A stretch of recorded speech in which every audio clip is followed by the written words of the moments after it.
L'énonciation, c'est parmi les premiers cours que vous avez au programme du premier baccalauréat régional.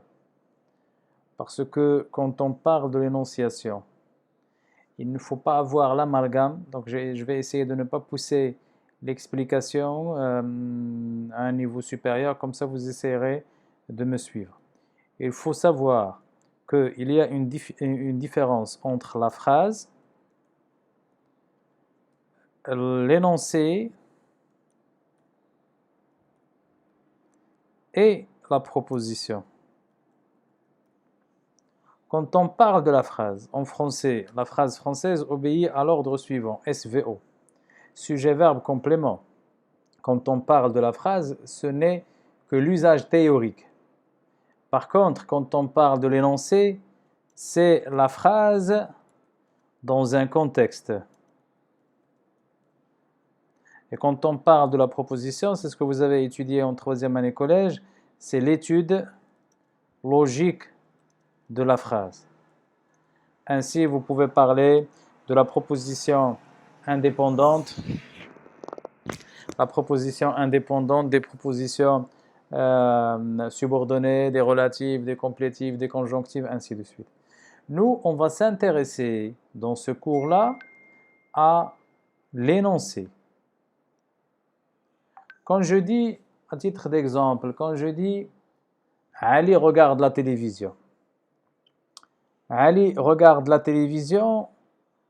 Quand on parle, par exemple, quand on dit Ali regarde la télévision, c'est une phrase. Parce que on n'a pas de contexte. Parce qu'on n'a pas de contexte. C'est-à-dire, on ne sait pas ce qu'est Ali, on ne sait pas s'il regarde la télévision quand, on n'a aucune idée. Donc là, c'est une phrase qui n'a pas de contexte. Par contre, quand je dis Younes explique le cours, là, c'est un énoncé. Parce que nous avons les informations clés pour la compréhension de cet énoncé, à savoir, nous pouvons dire qu'il s'agit de Younes le professeur, explique le cours du régional à ses élèves au régional via la plateforme le vendredi soir, ainsi de suite. Donc ça, c'est un énoncé. Ce que nous allons étudier maintenant, c'est l'énonciation. Quand je dis l'énonciation, ou bien l'analyse de la situation d'énonciation, c'est l'équivalent de l'analyse de la situation de communication. Or, la situation de communication, c'est au niveau oral. La situation d'énonciation, c'est au niveau de l'écrit. Ainsi, pour analyser la situation d'énonciation, il nous faut connaître la réponse à ces trois questions. Analyser la situation d'énonciation de ce passage, on doit détecter qui parle dans ce passage, à qui, quand et où, et parfois on ajoute même l'élément du pourquoi. Parfois, hein. Mais déjà, ce qui est important, c'est connaître qui parle à qui. Parfois, c'est le narrateur qui s'adresse à lui-même, ce qu'on appelle le monologue.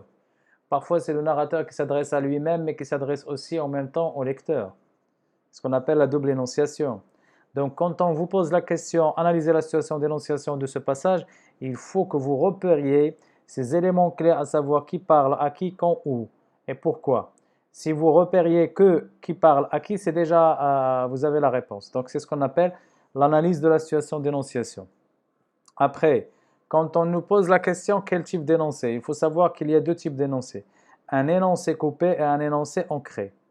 Comment on distingue entre l'énoncé coupé et l'énoncé ancré? C'est à travers la justification. Pour l'énoncé coupé, on justifie par l'emploi du passé simple comme temps de base. C'est dans un texte où on a même un seul passé simple et beaucoup d'imparfaits. Donc, il suffit de rencontrer un seul passé simple et on dit qu'il s'agit d'un énoncé coupé. Ou bien, quand on trouve un passé composé, donc on parle de l'énoncé ancré. On peut parfois parler de ce qu'on appelle l'énoncé mixte. L'énoncé mixte, surtout quand on passe du coupé vers l'ancré. Du coupé vers l'ancré, c'est-à-dire du coupé vers l'ancré. On a la narration, quelqu'un qui raconte un récit, et ensuite on a le passage au dialogue. Ainsi, nous étions dans l'énonciation coupée et on va passer à l'énoncé ancré. Ce va-et-vient entre le ancré et le coupé, c'est pour des raisons de crédibilité de l'histoire. Parce que n'oubliez pas que parmi les points faibles du roman, en général, c'est que c'est jugé que c'est une fiction propre à l'auteur. Ainsi, les gens ne vont pas s'intéresser les gens ne vont pas s'intéresser à cette histoire tout simplement parce que ce n'est que de la fiction. Donc l'auteur essaye de faire de son mieux pour prouver au lecteur qu'il s'agit d'une situation crédible, d'une situation vraisemblable, vraie. On a vu que pour l'œuvre La boîte à merveilles, nous avons ce qu'on appelle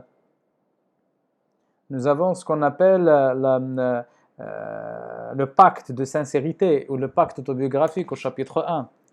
Dans le dernier jour d'un condamné, vous avez ce qu'on appelle les techniques employées par Victor Hugo pour nous prouver qu'il s'agit d'un récit vrai, à savoir la description du personnage, à savoir l'usage des techniques narratives qui ressemblent au journal intime, tout ça pour nous convaincre qu'il s'agit d'une histoire vraie. Donc la même chose pour l'énonciation. Quand on passe d'un énoncé coupé vers un énoncé ancré, c'est pour la crédibilité de l'histoire, la crédibilité de l'intrigue. Ça s'appelle la crédibilité, ça s'appelle la vraisemblance. En arabe, ça s'appelle misdaqiya. Donc quand on part de l'énonciation, première question, analyser la situation d'énonciation dans ce passage ou de ce passage, il faut repérer qui parle, à qui, quand, où et pourquoi. La réponse à ces questions, comme vous le savez bien, la réponse à ces questions, ça s'appelle les déictiques. Ainsi, nous pouvons parler du déictique spatio-temporel. Les déictiques, par exemple, dans la boîte à merveilles, chapitre 2, nous avons le narrateur qui dit le mardi, jour néfaste de la semaine. Parce que c'était le mardi de la récitation, le jour de la récitation Omsid. Ainsi, si on nous demande d'analyser la situation d'énonciation, on va dire qui parle le narrateur, à qui, à lui-même ou bien au lecteur, quand le mardi au Adar Shouafa, car il était à ce moment-là Adar Shouafa. Donc les réponses, ça s'appelle les déictiques. Quel type d'énoncé coupé on crée? Donc la deuxième question. Comme exemple de l'énoncé coupé, c'est le récit. Comme exemple de l'énoncé ancré, c'est le discours, ou bien le dialogue, ou bien l'épistolaire, c'est-à-dire la lettre, ainsi de suite. L'essentiel pour la justification, c'est celle-là, c'est l'emploi du passé simple comme temps de base pour l'énoncé coupé et l'emploi du passé composé comme temps de base pour l'énoncé ancré.